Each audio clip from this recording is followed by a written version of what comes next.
we are talking to other countries about working with us on the policing of the strait. And I think we're getting good response. If we do, that's great. And if we don't, that's great too. But remember, like as an example, in many cases, they're NATO countries.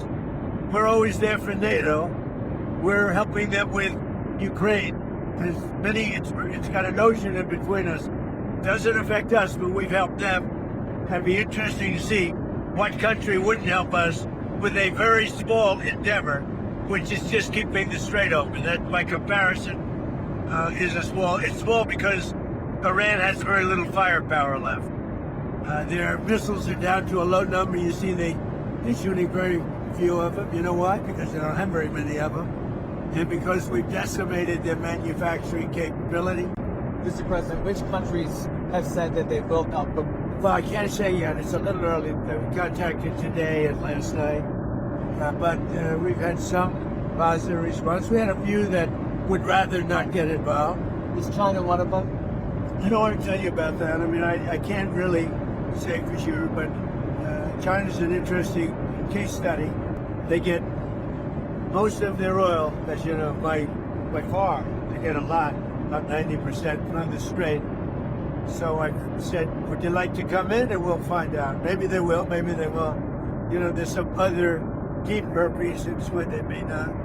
They should come in my opinion. It never made sense for years. If you go back and look at what I've said years ago, I said, why are we maintaining the Hormuz Strait when it's really there for China and many other countries? Why aren't they doing it?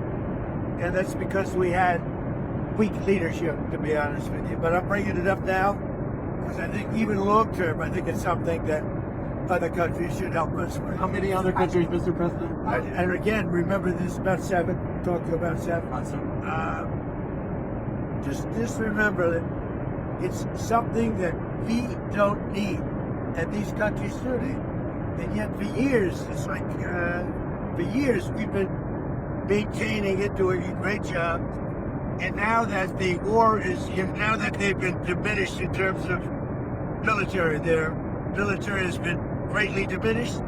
I think it's a good thing for other countries to come in. Some of the countries have a certain type of boat that could help us. Some of the countries would be, help them. Remember, it only takes a couple of people to screw up the strait, a couple of terrorists. You don't need, their military is defeated.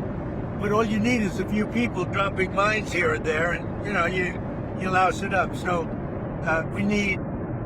I'm demanding that these countries come in and protect their own territory because it is their territory.